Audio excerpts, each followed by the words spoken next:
जैसे कि हमने पहले एपिसोड में देखे थे कि ह्योंगा संगसिक के बैग के बारे में नराई को बता रही थी। तो अब सीन वही से शुरू होती है और वो कहती है उसने अब तक जो भी बोली इससे नराई को दुख तो नहीं पहुंची है ना। नराई कहती है उसे बिल्कुल भी बुरा नहीं लगी, लेकिन आज वो बहुत ज़्यादा टायर्ड है तो वो घर जा रही है। लेकिन उससे पहले कह के जाती है, वैसे मैं बता दूँ कि हम दोनों डेटिंग नहीं कर रहे हैं और ये कभी हो भी नहीं सकता। लेकिन संगसिक उसे रोकते हुए कहता है उसे नहीं पता कि ह्योंगा अब तक क्या कह रही थी, क्योंकि ये बैग तो वो पहली बार लेके निकला है और ये बिल्कुल न्यू है और उसे ये बात पता है कि नराई सिर्फ दिखावा कर रही है। फिर हमें एक फ्लैशबैक दिखाया जाता है जहाँ पे नराई अपनी दोनों दोस्तों को बता रही थी कि उसके साथ कुछ अजीब हो रहा है। वो संगसिक के साथ इतना ज़्यादा लड़ता है, उसे वो बिल्कुल नहीं पसंद करती, लेकिन फिर भी जब वो उदास होता है तो मानो उसके दिल में भी बहुत ज़्यादा तकलीफ होने लगता है। ऐसा उसके साथ क्यों हो रहा है, आखिर उसका प्रॉब्लम क्या है। तो ह्योंगमी कहती है लगता है तुम्हें प्यार हो गया है। तो वो संगसिक के बारे में सोचने लग जाती है, जैसे कि उसका एम्बैरेसिंग सिचुएशन को हैंडल करना, उसे गिरने से बचाना, उसकी केयर करना। और इन सब बातों के बारे में सोच के नराई कहती है जो भी मैंने अब तक बोला इस बारे में तुम भूल जाओ, जो भी हमारे साथ हुआ उसे याद मत रखो, चलो हम अब डेटिंग करते हैं, क्या तुम इस बारे में राज़ी हो। तो वो भी हाँ कहता है और दोनों उछलने लग जाते हैं।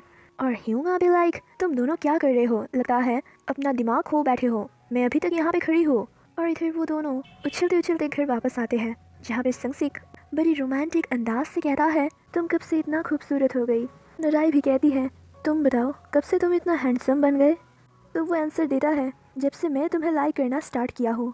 और इस बात को लेके दोनों ही बहुत ज़्यादा चीज़ी बन रहे थे। जैसे कि संगसिक कहता है कि चलो हम एक साथ सोते हैं, जिससे नराई ऑफकोर्स मना करती है। संगसिक कहता है इससे एक चीज़ तो अच्छा होगा कि इसके बाद से कोई तुम्हें परेशान नहीं करेगा, वो भी हमारी रिलेशनशिप के लिए। और सुबह हम देखते हैं नराई बहुत ज़्यादा बोल्ड बन चुकी है। लिफ्ट में सभी के सामने वो संगसिक को आंख मारती है और जाने के समय उसके हाथों पे किस करके जाती है। फिर हम ऑफिस का सीन देखते हैं जहाँ पे जनरल मैनेजर का बिहेवियर आज कुछ ज़्यादा ही अजीब लग रहा था। वो नराई से कह रहा था कि बाल बांध के नराई बहुत ज़्यादा खूबसूरत लगती है। संगसिक के आने पर वो बहुत अच्छे से उसे वेलकम करता है, मातन आता है तो उससे भी बहुत ज़्यादा अच्छे से बातें करता है। कहता है उसका सेंस ऑफ ह्यूमर बहुत ज़्यादा बढ़ चुका है। उनके इस बिहेवियर को देख के अब तो सभी लोग डर रहे थे। तब मैनेजर कहता है कि कल रात से वो अच्छे से सो नहीं पाए, सिर्फ उन सब के बारे में सोच के। सभी को ऐसा लग रहा था कि रात में शायद उन्होंने बहुत बुरा सपना देखा है। फिर हमें एक फ्लैशबैक दिखाया जा रहा है जहाँ पे मिस्टर छावा जनरल मैनेजर से कह रहा था कि मार्केटिंग टीम 1 का मैनेजर का दूसरी जगह पे पोस्टिंग होने वाला है। तो वो कहता है इससे मेरा क्या होने वाला है। तो वो कहता है कि उनका जगह भी शायद चेंज होने वाला है। तो जनरल मैनेजर कहता है ऐसा नहीं हो सकता, पिछले 8 साल से मैं एक ही जगह पे काम कर रहा हूँ।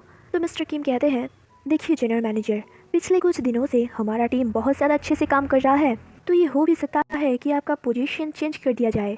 तो मिस्टर छा एक पेपर दिखा के कहता है कि उनके कंपनी का 40% लोगों का प्रमोशन हो रहा है, तो उनका भी हो सकता है। जनरल मैनेजर कहते हैं अगर मैं यहाँ पे रहूँ तो तुम दोनों का क्या प्रॉब्लम हो रहा है। तो वो दोनों कहने लगते हैं कि बहुत सालों से जनरल मैनेजर एक ही पोजीशन पे है। ये देखकर तो जूनियर भी बहुत ज़्यादा सोच में पड़ जाते हैं और एक ही इंसान का चेहरा देख देख के हम सब पक चुके हैं। तो जनरल मैनेजर कहते हैं तुम लोग जो भी चाहे कर लो, अगर मेरा पोजीशन भी चेंज हो जाए तो भी मैं खुद का पिछवाड़ा नहीं हिलाने वाला हूँ। तब वो दोनों समझाते हैं कि पोजीशन चेंज होने से उनका पैसा भी तो बढ़ने वाला है और वैसे उन्हें अब कुछ नया ट्राई करना चाहिए। तब जनरल मैनेजर कहते हैं क्या तुम दोनों को ऐसा लगता है कि मैं कर पाऊंगा।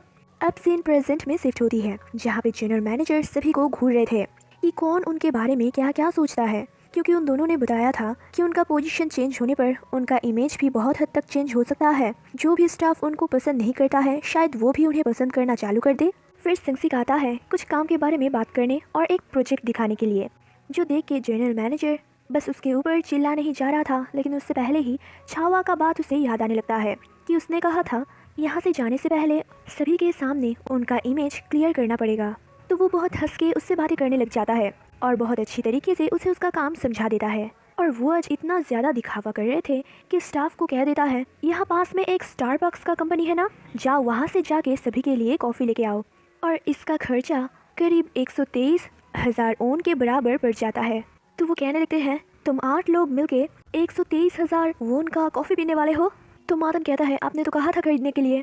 तो हम देखते हैं मातन ने अपने लिए लंच भी खरीद के लाया था। इससे जनरल मैनेजर को बहुत ज़्यादा तकलीफ हो रहा था, लेकिन सभी के सामने वो कुछ बयान नहीं करते।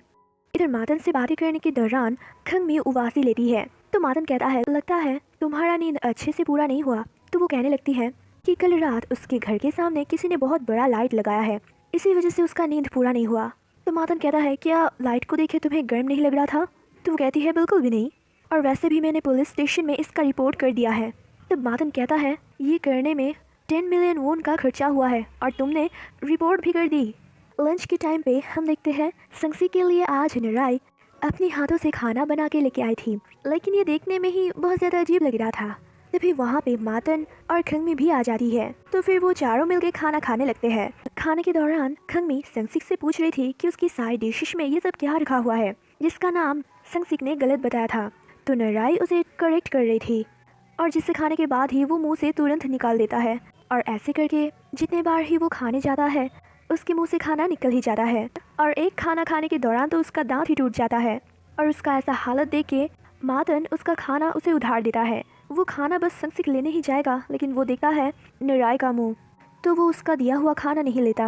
और आज खंगमी भी लंच नहीं लाई थी, तो सभी उसका लंच उसे देता है, लेकिन खंगमी नहीं लेती। वो कहती है वो आजकल डाइट पे है। तो निराई कहने लगती है अच्छा, तो मतलब हमारे मैनेजर्स की तरह ही तुम अब डाइट करने लग गए हो। तभी वहाँ पे जनरल मैनेजर आके उन सभी को डांटने लग जाते हैं कि कहीं पे भी कुछ भी हो जाए उन सभी को जनरल मैनेजर का नाम ही लेना है। लेकिन फिर अपनी खोई हुई इज्जत के बारे में सोच के अपनी इमेज को बचाने के लिए वो हंस के वहाँ से चले जाते हैं। इधर मातन का फादर उसे मैसेज करके बताता है कि वो कुछ ही देर बाद टीवी पे आने वाले हैं, और जहाँ भी हम देखते हैं वो पावर कंपनी का एक न्यू प्रोजेक्ट के बारे में बातें करता है, जो कि बिल्कुल मातन के प्रोजेक्ट के जैसा ही था। ये न्यूज़ सुन के सभी बहुत ज़्यादा पगलाने लगते हैं। अब तो सभी को पता लग ही जाता है कि वो हमसे प्रोजेक्ट चुराते हैं, लेकिन ये सब खबर लीक कौन कर रहा है? ये न्यूज़ सुन के सबसे ज़्यादा शॉक होता है तो मातन। आगे हम देखते हैं संगसिक मैनेजर को बताने आता है कि ये सब खबर लीक कौन कर रहा है, उसे ये बात पता है, लेकिन ये सब बातें मैनेजर नहीं सुनना चाहते थे, तो वो उसे बाहर निकाल देते हैं। फिर वो दोनों मिलकर घर वापस आते समय निराई उससे कह रही थी कि वो दोनों ऑफिस में बातें करने का टाइम ही नहीं पाते हैं, लेकिन अभी उनके पास बहुत ज़्यादा टाइम है, तो वो दोनों बातें कर सकते हैं। और फिर निराई मजाकों वाली बातें करने लगती है, लेकिन इससे आज संगसी को कोई फ़र्क ही नहीं पड़ रहा था। वो बहुत ज़्यादा कोशिश करती है उसे हंसाने के लिए, लेकिन वो नाकामयाब हो जाती है। रूम में घुसने के पहले संगसिक उसका मुंह उतरा दे के पूछता है क्या वो उसके ऊपर फिर से गुस्सा है। निराई कहती है नहीं, भला गुस्सा होने वाला कोई काम किया है उसने। और फिर गुस्सा होके वो घर के अंदर चली जाती है। बाहर से संगसिक उससे पूछता है वो गुस्सा तो नहीं है ना? वो कहती है नहीं, बिल्कुल भी नहीं। तो वो उसे रेस्ट करने के लिए कह के चला जाता है। आगे हम देखते हैं मातन अपनी मैनेजर से मिलने आता है, जहाँ पे मैनेजर अपना मुंह ढक के आए थे। उनका मानना ये था कि उनके ऊपर मातन का डैड और ओ रारा जो कि उसका फियांसे है, वो दोनों मिलकर नजर रख रहे हैं। तो मातन कहता है सामने आके बैठने के लिए। फिर वो पूछने लगता है कि उसका डैड उसके साथ ऐसा क्यों कर रहे हैं। उन्हें तो उसका प्रोजेक्ट के बारे में पहले से पता था, तो फिर उसने वो प्रोजेक्ट खुद का क्यों कहा। तो मैनेजर कहते हैं मातन का डैड का मानना ये है कि उसका प्रोजेक्ट हो या मातन का, फ़ायदा सिर्फ पावर कंपनी को ही होने वाला है, क्योंकि मातन उनका ही बेटा है। तो उसके दिमाग से निकला हुआ हर आइडिया पावर कंपनी का ही है। और मैनेजर बताता है कि उसके डैड को ये भी पता लग गया है कि खांगमी के लिए उसने 10 मिलियन वोन खर्चा किया है, और ये सब पैसा मातन को उसके मॉम से मिला है। और ये भी कहता है कि मिस ओ रारा मातन के ऊपर नजर रख रहा है, और वो किसी भी टाइम पे उसे ढूंढ के उसके घर में रहने आ सकती है। जो सुन के मातन संगसिक के घर में रहने के लिए आ जाता है। संगसिक के पास उसने पहली बार कुछ चाहा था, तो वो मना नहीं कर पाता। उसे अंदर लेके आके आजीज़ से मुलाकात करवाता है, और मातन अपने बारे में भी बताता है। तो आजीज़ कहने लगता है उसके पास अगर इतना बड़ा घर है तो वो यहाँ पे क्यों रहने आया है, वैसे भी यहाँ पे 2 लोगों का ही रहने का जगह नहीं है, अब ये तीसरा। तो वो कहने लगता है उसे इस जगह का बहुत ज़्यादा ज़रूरत है, वो नहीं चाहता है कि उसका डैड दोबारा उसे ढूंढ के निकाले। संगसिक अजीज़ को कहता है कि वो बहुत अच्छा लगा है, तो उसे यहाँ पे रहने दे। अजीज़ कहता है उसे फ़र्क नहीं पड़ता, वो कोई फैमिली का न्यू मेंबर को नहीं चाहता है। तब मातन कहता है वो हर महीने रेंट भी पे करेगा। तो अजीज़ कहता है सिर्फ रेंट पे करने से कुछ नहीं होगा, तुम्हें घर का काम भी संभालना पड़ेगा।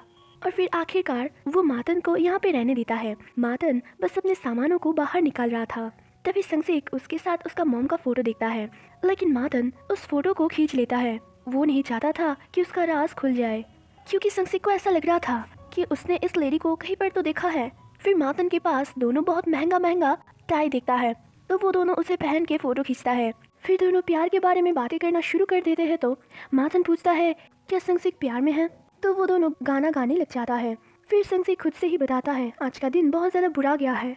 उसने जब उससे पूछा कि उसे क्या हुआ है, और संगसिक ने कहा कि वो उसके साथ रहना चाहता है, लेकिन उसने कुछ आंसर नहीं दिया और अपने घर के अंदर चली गई। तब अजीज उसे समझाता है कि देख भाई, ये प्यार का मामला ना पूरा इमोशंस के ऊपर चलता है, तो तू जा उसे जाके समझा।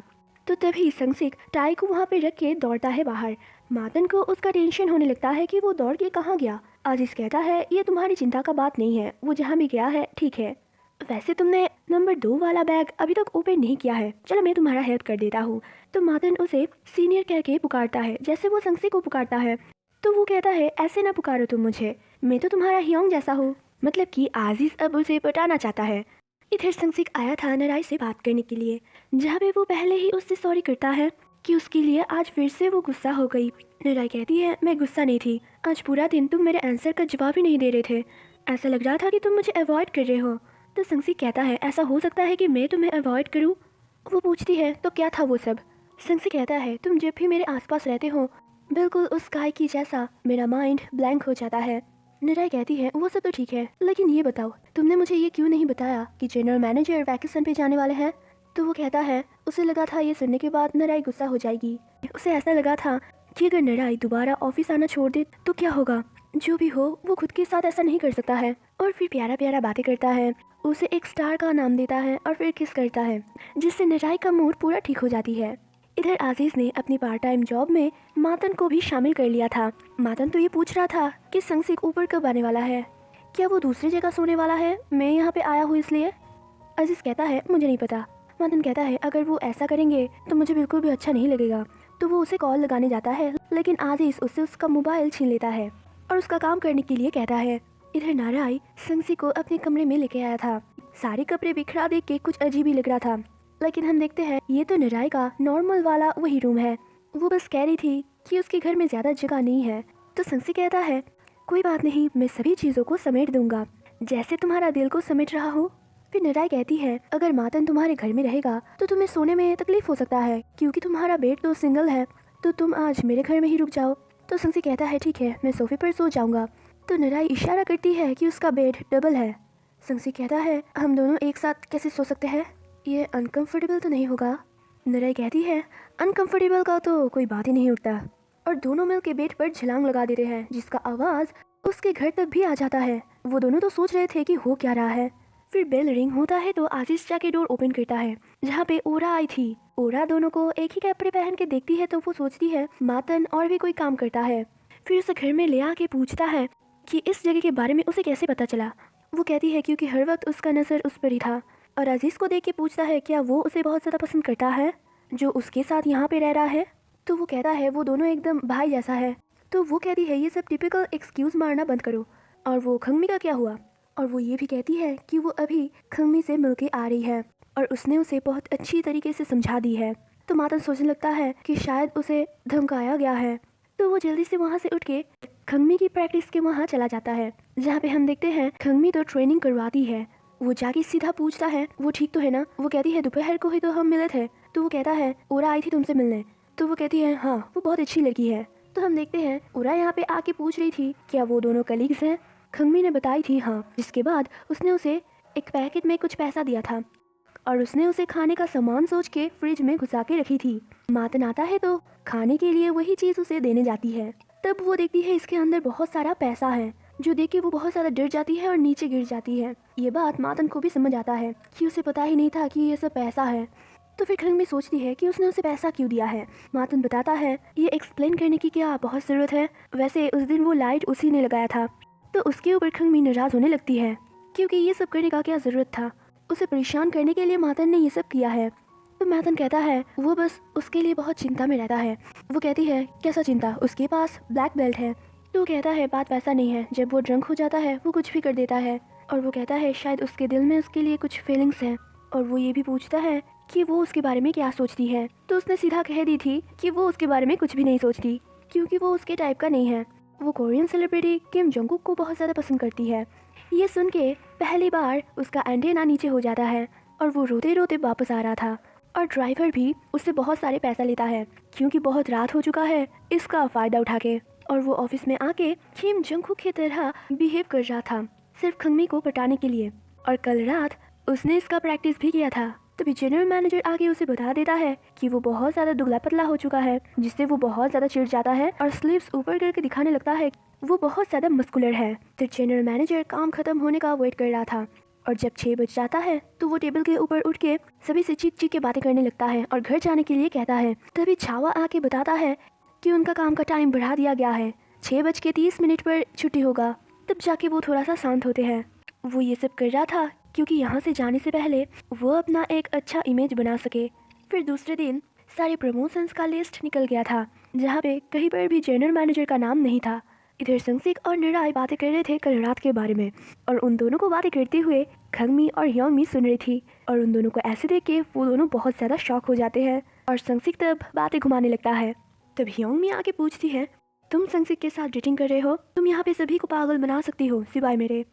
लेकिन निराई उसकी बात को नज़रअंदाज करके काम के बहाने वहाँ से भाग जाती है।